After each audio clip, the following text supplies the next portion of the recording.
What's good, everyone? Welcome back to another video. Today's going to be more directed to the business owners who tune into the channel, which I'm very grateful for. And this is going to be in regards to when you're hiring a setter, right? Maybe it's your first setter, maybe it's your first time, or maybe you're building out a team of setters, okay? The number one thing I need you to internalize is you need to set expectations correctly. And the main expectation I want you to set is no matter how good the setter is, whether they're a beginner or they've set hundreds and thousands of dollars in deals. Anytime you're going to hire someone, you need to understand that there's always going to be a ramp up period no matter what. And what I mean by the ramp up period is, let's say you bring someone new on, you found a setter, you've done some interviews with some guys, or girls, you have in your mind the top three picks, right? And then weeks go by, days go by, you decide who you want to bring on, you bring them onto the team, onboard them, etc. Right? Everything's great and dandy. Okay, so at that point, you're probably very excited to bring them on, you're hyped.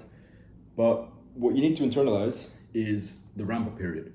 So no matter how good they are, they're like, for example, especially if they're new to the niche that you're operating in, right? Because we've had this in the past many times when we bring setters on, basically students from our program.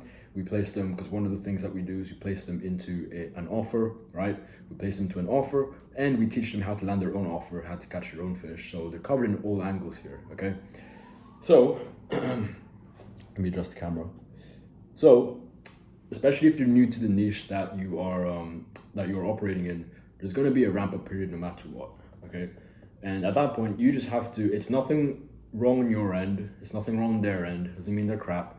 It just means anytime someone's new to whatever they're being brought on, they're gonna have to adjust, they're gonna have to, settle in for the first. And usually what I've seen, this ramp up period can take anywhere between, out the gate, they might crush it. Out the gate, they might start booking meetings, qualified appointments, and you get the first few commission, you close your deals, etc. Right?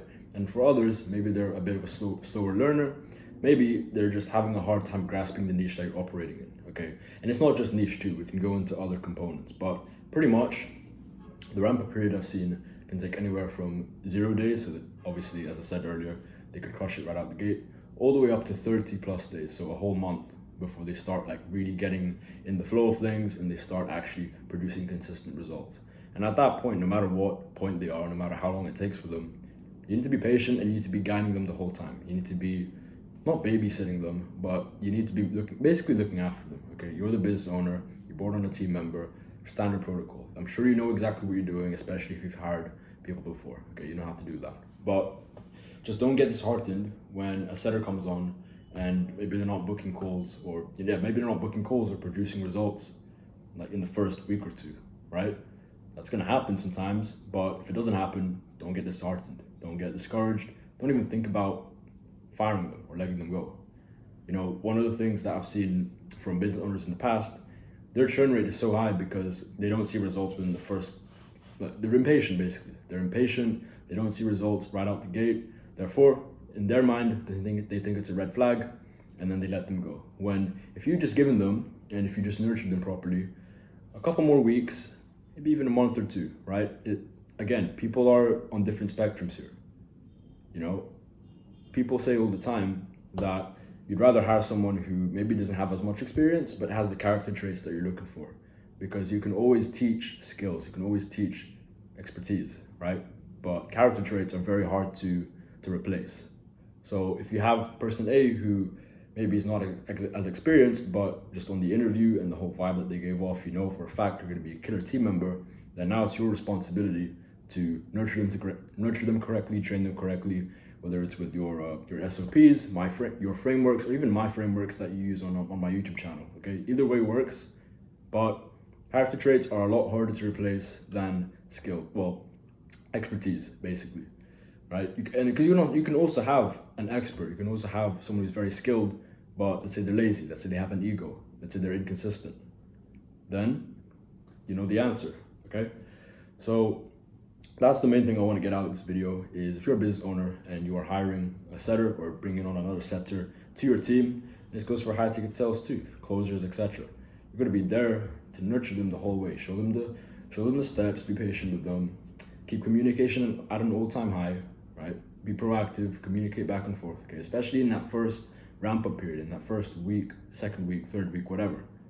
Communication is key. bear with them. If they got the character traits that you're looking for, don't let them go just yet if not producing results. Just give them their time, get them to trust the process, and then long before you know it, now you've really cultivated and they've settled into the team culture too. And that's another thing. They've settled into the team culture, and now they're crushing it for you. So, and that's going to be an asset that's going to make you hundreds and thousands of dollars in the long run. Okay, so basically, expectation setting, not only for business owners as well who are watching, it's also for the setters who are watching. Okay, don't be disheartened if maybe it's taking a bit longer for you to grasp, taking a bit longer for you to start booking meetings in on a new offer. That's completely fine. It's normal. Again, normal. That's what I want you to internalize. It's normal. It's fine. If you're good, if you're bad, doesn't matter. If you're experienced, you have years in the game, or months, or weeks even, you're just starting out, it's fine. Okay? So I hope you enjoyed this video. Nice and quick one. Just wanted to make it clear. And if you are actually looking for a setter to hire, hit me up on Instagram at MattJacob. The link is in the description. And what we can do, pardon the ambience in the background, and what we can do, we can have a chat, and we'll see if we can place one of our students or a couple of our students into your program, into your offer, and get them on as a setter. So yeah, if you're interested in that, if you're looking for someone to hire, hit me up on Instagram. Say if you came from this video, and I'll see you in the next one.